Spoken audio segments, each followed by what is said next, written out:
Cuando comenzaron a multiplicarse sobre la tierra y hubieron procreado hijas, viendo los hijos de Dios la hermosura de las hijas de los hombres, tomaron de entre ellas por mujeres las que más les agradaron. Libro del Génesis.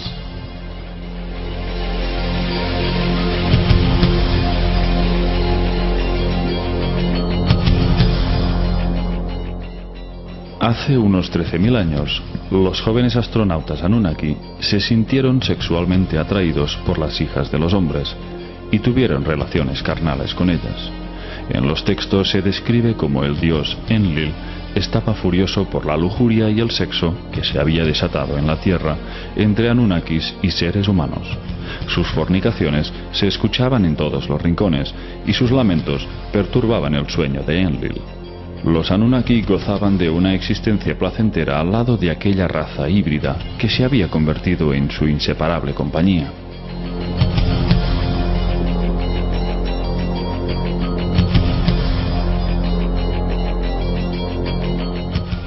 Enlil entró en cólera, hastiado por la dependencia que sus congéneres sentían por los humanos. Impotente al no poder controlar la situación, exclamó: «Destruiré al habitante de la tierra que he creado y lo echaré de la faz de la tierra». Pero Enlil no tuvo que idear ningún sistema para aniquilar a la especie humana. Una catástrofe de grandes proporciones se cernía sobre la tierra. Los planes de Enlil se verían materializados pronto y llegarían en bandeja, sin tener que hacer nada. El clima de la Tierra estaba cambiando y se perfilaba una nueva era glacial. Las cosechas se diezmaban, el frío era cada vez más gélido y las lluvias escaseaban. El hambre se extendió por toda la Tierra y los dioses Anunnaki, por mandato de Enlil, no ofrecieron ninguna ayuda.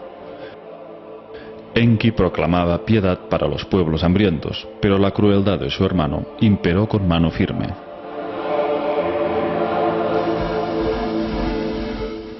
Enlil dijo: «Dejad que se mueran de hambre, dejad que sean diezmados». Y pronto llegó la confirmación de las causas que provocaban esos cambios climáticos. En una estación científica situada en el extremo de África, Enlil recibió los primeros datos de alarma. La gran placa de hielo antártica se estaba deslizando peligrosamente hacia el océano. La inestabilidad de los hielos se debía a la atracción gravitacional que ejercía el planeta Nibiru, cuya órbita se aproximaba a la Tierra como hacía cada 3.600 años, pasando entre Marte y Júpiter.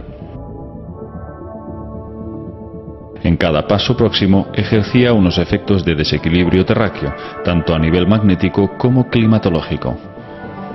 Si en otras ocasiones se habían producido violentos terremotos, en esta ocasión el enorme casquete del Polo Sur que se había creado capa tras capa peligraba de volverse inestable. El peso de la fricción en su base provocó un calor que la atracción de Nibiru podía hacerlo tambalear. Enlil debió de sentir una gran satisfacción cuando la estación científica reveló que una vez la capa de hielo se hubiera desprendido totalmente hacia el océano, provocaría unos oleajes tan grandes que llegarían a sumergir al planeta entero bajo las aguas.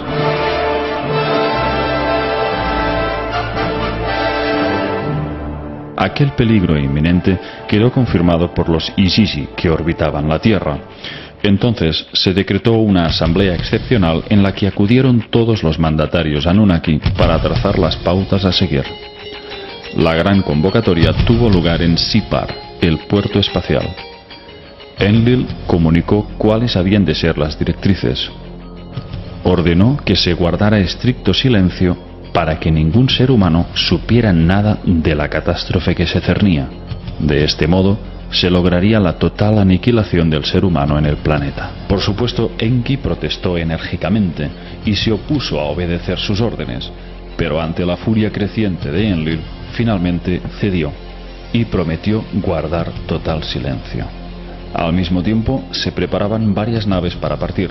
Los Anunnaki tampoco sobrevivirían al desastre si permanecían en tierra firme. Su plan consistía en esperar el momento exacto para abandonar el planeta y dejar que las aguas arrasaran toda forma de vida. Alrededor del año 2900 a.C., en la ciudad de Shuruppak, un hombre había sido elevado a la condición de rey. Su nombre, Ziusudra. En la versión bíblica era conocido como Noé. Enki lo había engendrado fruto de su unión con una humana, pero su paternidad se le había atribuido a Lamec, descendiente de Adapa.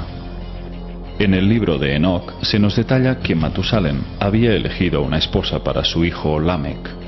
Cuando ésta quedó embarazada, tuvo un hijo singular, que los textos describen así: su cuerpo era blanco como la nieve y rojo como una rosa floreciente, y el cabello de su cabeza y sus largos mechones eran blancos como la lana, y sus ojos eran hermosos.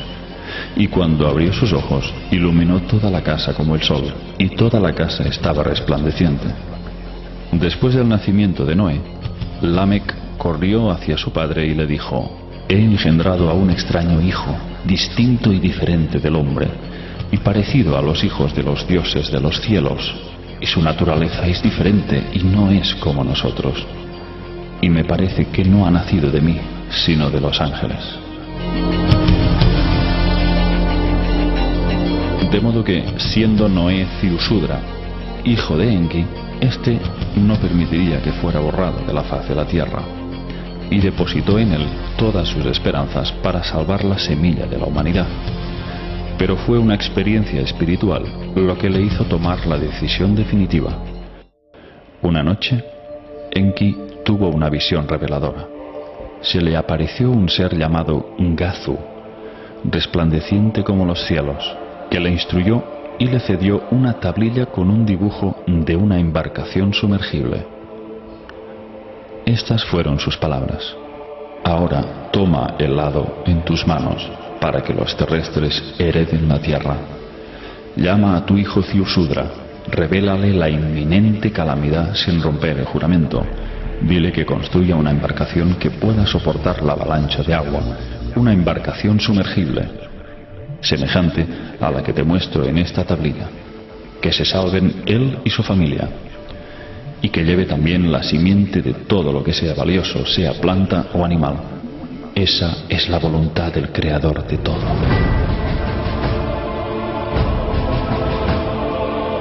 Cuando Enki despertó, vio que aquella tablilla estaba a su lado. No podía entender cómo aquella especie de sueño se había materializado.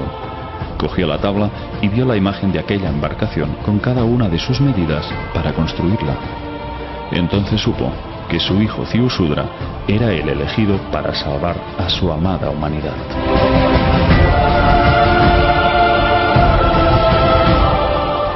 Enki entró en acción y lo hizo de una forma indirecta y sutil, penetrando en lo más hondo del subconsciente de Ziusudra, a través de sueños en los que le dio las instrucciones pertinentes para construir aquella arca que los tenía que salvar. Una noche, Enki se acercó hacia las estancias donde dormía Ziusudra y le habló a través de una pantalla de juncos. Estas fueron sus palabras: abandona tu casa, construye una embarcación, renuncia a tus posesiones, salva la vida. El aparejo tiene que ser muy fuerte, la brea fuerte y espesa para que no entre el agua.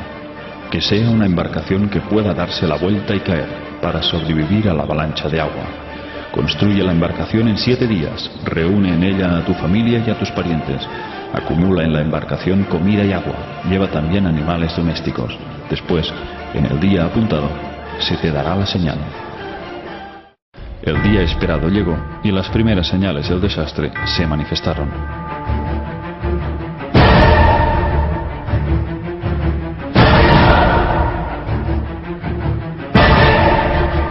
Esta es la narración literal de los textos sumerios. Con el resplandor del amanecer, una nube negra se levantó por el horizonte. La luz de la mañana se convirtió en oscuridad, como si la sombra de la muerte la velara. Después se oyó como un estruendo de truenos y los cielos se encendieron con los rayos.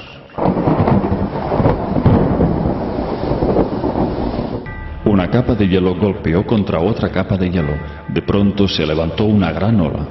La muralla de aguas llegaba hasta los mismos cielos. Una tormenta de una ferocidad nunca vista se puso a bramar en el fondo de la tierra. Cuando la ola llegó a Shuruppak, se tragó a la embarcación como un abismo de agua. Aunque completamente sumergida, la embarcación se mantuvo firme. No entró siquiera una gota de agua.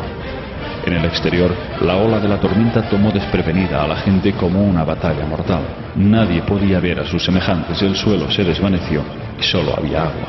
De pronto las poderosas aguas habían cubierto la tierra firme. Antes de que terminara el día, la muralla de agua, ganando velocidad, arrolló las montañas.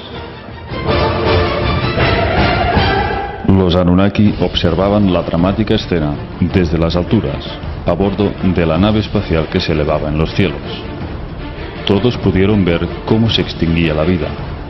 En ese momento les embargó el dolor de un profundo arrepentimiento.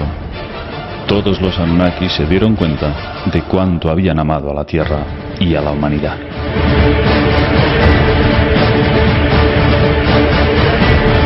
Todos lloraron, se sentaron y gritaron de impotencia y dolor. Se escuchaban los llantos de Ninhursag, Ishtar y el resto de líderes Anunnaki.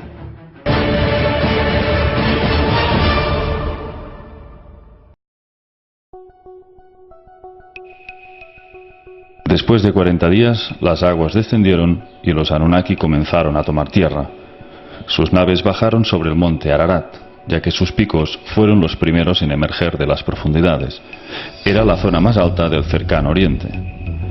El arca de Ziusudra también fue guiada hacia el monte Ararat, gracias a la ayuda de un guía que le había facilitado Enki.